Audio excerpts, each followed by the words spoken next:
Hello dear students, I welcome you back for lecture number 5 on the topic electric potential and capacitance. So today we are going to study regarding dielectrics. So basically dielectrics are non-conducting substance. What I mean to say is they are nothing but they are insulators. So basically our dielectrics are non-conducting substances. Non-conducting substance. They are nothing but insulators. But whenever I say non-conducting substance, do they have to play any role in terms of electric field and potential? Yes, because dielectrics has got wide application, particularly in the field of capacitors. And in further classes you will be studying capacitors. Okay, right now you understand the nature of dielectrics, what are exactly dielectrics, how they are differentiated, and how does they work. So basically dielectrics are non-conducting substance, which I also call them as insulators, because they do not have any free electrons. Okay, so basically our dielectrics have very less amount of free electrons, and you know that free electrons are always preferred for conduction of electricity. Clear? So dielectrics are nothing but non-conducting substance which do not have any amount of free electrons, or I would say they have very less amount of free electrons. As a result they behave like an insulator. So basically I have two types of dielectrics. One is polar dielectrics and another one is non-polar dielectrics. Clear? So we are classifying dielectrics into two important categories, namely polar dielectrics and non-polar dielectrics. So basically polar dielectrics are those materials in which the center of positive and negative charges are separated by certain distance. So if I have any non-conducting substance, maybe on dielectric, a good example for dielectric is ebonite, or is mica, or is oil. These all comes under the category of dielectrics, any non-insulating substance. Clear? So what I was telling you is polar dielectrics. Polar dielectrics are those materials in which center of positive and negative charges are separated by certain distance. So whenever I say polar word, already you have discussed in your chemistry classes also, polar molecules and non-polar molecules. Polar molecules will have two charges, positive and negative, whereas non-polar molecules may have like charges or may also have unlike charges. So polar dielectrics are those molecules, or sorry, those dielectrics in which center of positive charge and negative charges are separated by certain distance. So suppose if I have one conductor, so if one positive charge is here, another will be here, somewhere here. Okay, minus, plus, plus, minus, minus, plus. Clear? So these are known as polar dielectrics in which center of positive and negative charges are separated by certain distance. So you can imagine this is one charge, positive and negative charge, they are separated by certain distance. Let me call it as 2a. So are they not having a dipole moment? Yes. So remember polar dielectrics will have permanent dipole moment. They will be also having permanent dipole moment. As you know, what is the definition of dipole? System of two equal and opposite charges separated by certain distance is nothing but a dipole. So similarly, in case of polar dielectrics, I have two charges, positive and negative charges, separated by certain distance. Let me call that distance as 2a, and aren't they following one independent dipole, right? So polar dielectrics is nothing but a set of dipole moments, a numerous set of dipole moments. Are you understanding? So how to differentiate polar dielectrics? Those materials where the center of positive and negative charges are separated by certain distance and they have permanent dipole moment. Like for an example, NaCl is a polar dielectrics. Water H2O, because Na plus Cl minus, H2 plus O minus, या फिर HCl. This is also a good example of polar dielectrics. Are you understanding? In which the center of positive and negative charges are separated by certain distance. Clear? So later we'll discuss non-polar dielectrics. So how they are exactly opposite. So non-polar dielectrics are those materials in which the center of positive and negative charges coincides with one another. So the slight difference here is that the center of positive and negative charges they are coinciding with one another. So you cannot differentiate which is polar or which is non-polar molecule. You cannot differentiate which is plus and which one is minus, because in case of non-polar dielectrics, the center of positive and negative charges are coinciding with one another. Now suppose if I have one dielectric, and particularly this is non-polar dielectric. So as per definition, what they tells you, that the center of positive and negative charges are coinciding with one another. So I am showing in a set of one whole set. In other case, I had shown one plus here, somewhere here minus here, because there was certain distance between them. But in case of non-polar dielectrics, the center of positive and negative charges will always coincide with one another. As a result, you tell me now, do they possess a permanent dipole moment? No, because the definition of dipole moment is nothing but two sets of equal and opposite charges separated by certain distance will produce what? A dipole moment. But in this case, the two charges are not separated by any distance. So since they are not separated by any distance, the net dipole of a non-polar dielectrics will be always 0. So as a result, I will write they do not have any dipole moment, or I would rather write it as permanent dipole moment. Okay, clear? Because what is the reason? For dipole I need a distance, that is P equals to Q times 2a. So here the distance 2a is 0. So as a result, P becomes what? 0. Clear? Are you understanding? So have you understood this regarding polar and non-polar dielectrics? Okay, so basically I'll just recall all those things what we have studied now. Dielectrics are non-conducting substances which are also known as insulators. They do not have any free electrons. As a result, they behave like an insulators. We are classifying dielectrics into two types, polar and non-polar dielectrics. In polar, the center of positive and negative charges separated by certain distance. As a result, they will have permanent dipole moment. And in case of non-polar dielectrics, the center of positive and negative charge will always coincide. As a result, they will not have any dipole moment. Are you understanding? Clear. Now imagine one scenario. If I have one dielectric and that dielectric is placed in an external electric field, so that what will happen to that dielectric, that we are going to study in our second chapter, that is electric polarization. Now students, which I call it as electric polarization. So what is meaning of polarization? In your coming classes or in upcoming classes, you will be studying regarding polarization. Basically, let me tell you briefly. Polarization is nothing but filtering. If I have two things and if I want to get one thing out of it, so one thing I'll filter and other which desired product, whatever I require, that will I get. So polarization is nothing but filtering process, but it's not that easy. Okay, in further class you will be studying this. So electric polarization. Now imagine one the scenario. Clear? Suppose I have a polar dielectric. Now you know that polar dielectrics are a set of two equal and opposite charges separated by certain distance, and they are not coinciding with one another. So one is plus is here, one minus, one plus is minus. They are arranged randomly. Plus minus, plus minus. Now imagine a situation where this dielectric, polar dielectric, is placed in an external electric field. So imagine if this is the direction of the electric field E.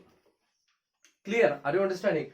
So electric field is coming in this direction. As per our knowledge, as I told you earlier only, if electric field in this direction, so the positive charge will be along the direction of the electric field, whereas negative charges will be against the direction of the electric field.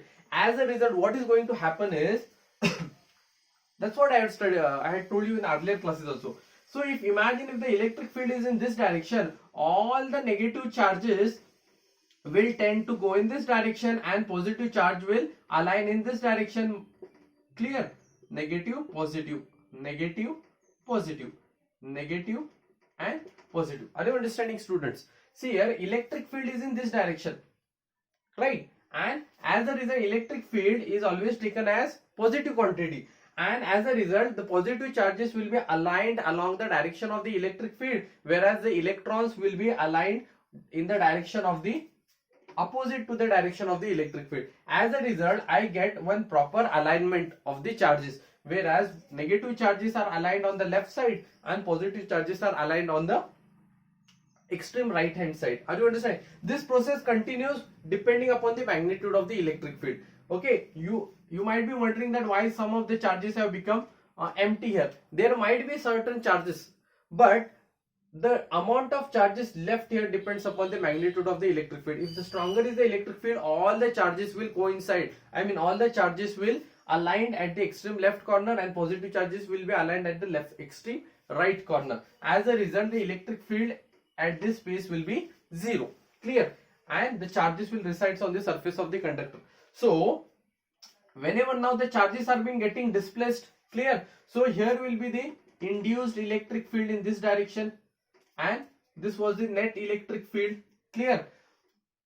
So this was the electric field, but when the electric field is passed through a dielectric, I am going to get a output electric field, या फिर I would call it as electric field in air, E naught I will call it. So net electric field will be equals to E naught minus E induced electric field. What is this induced electric field? This induced electric field is the electric field induced by the dipole. But this induced electric field will be negligible compared to the net electric field. So this electric field, what I get end product, will not affect more. Okay, are you understanding? For an example, if 100 ampere of current is flowing through this electric field, so once it passes through a dielectric, at most I am going to get what? 99 amperes of current. Just one example, okay, just to understand you. So this induced electric field will not affect more to the external electric field.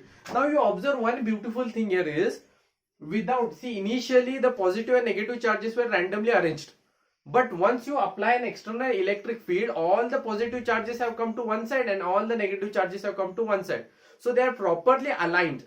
So this process is known as polarization, electric polarization. Are you understanding? And electric polarization is because of a permanent dipole is being induced in this electric field. Are you understanding? So how to define electric polarization? Come on, tell me.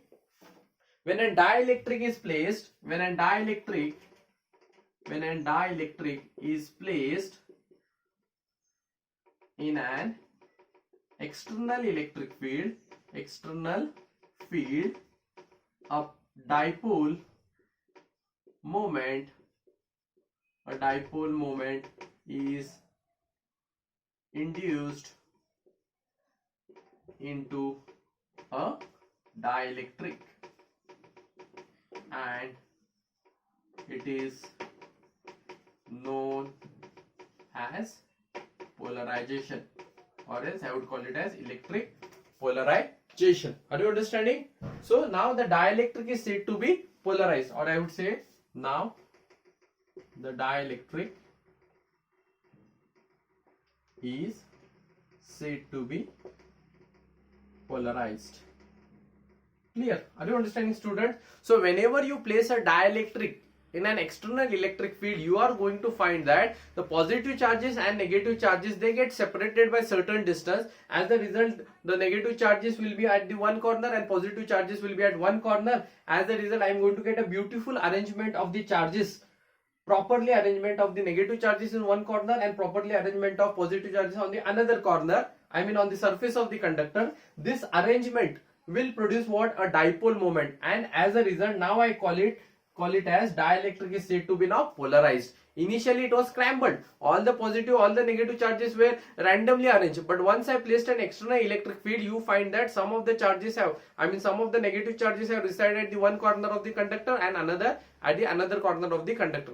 Now this phenomenon is known as what? Electric polarization. This phenomenon is known as what? Electric polarization. Remember this, net electric field will be what? E naught minus E induced. E naught is nothing but the total electric field once it passed through the dielectric. Are you understanding? Clear? Okay. Now we are going to study polarization density. Remember, electric polarization is also a vector quantity. Polarization density. See here, same thing happens with the non-polar molecules. Okay, just before going towards the polarization density. See, suppose if I have one dielectric. Now in this is the case of non-polar dielectric. Okay, Now as per the definition for non-polar dielectric, the center of positive and negative will be always coincided. So I am showing encircling it. Now if I place this dielectric in an external electric field which is E, now you again going to find that this positive charge will be coming in this direction and negative will be coming in this direction. So initially they were coincided, but once I placed an external electric field, you again going to find that positive and negative charges are again going to be separated by certain distance. As a result, what again I am going to get what electric polarization. Are you understanding?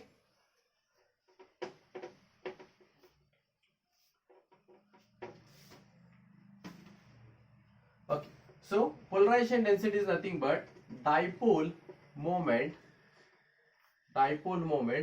per unit volume dipole moment per unit volume of the dielectric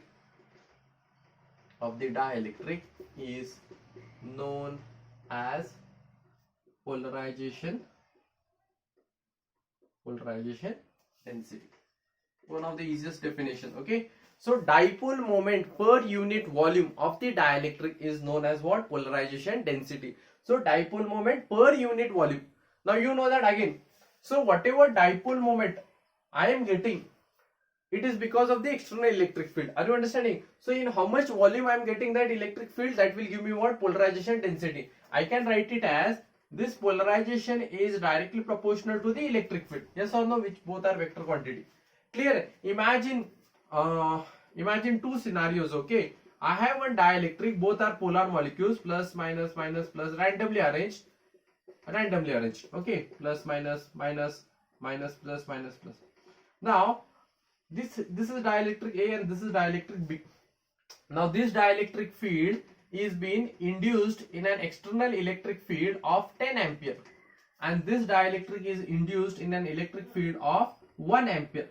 Now you tell me where will be the polarization more, in which case you are going to find more filtration or more polarization in a dielectric, in case of A or in case of B? Definitely in case of A, because the electric field is stronger in case A compared to the electric field in case B. So in case B, you may not find all the molecules are completely polarized. Clear? So polarization depends upon the density as well as the strength of the electric field. So polarization is directly proportional to the electric field. If I remove this proportionality, I am going to get a constant which I call it as what? Chi, which is a Greek word. Okay, we call it as chi. Okay, chi. So P equals to chi into E, where chi is known as electric susceptibility. Chi is known as electric susceptibility.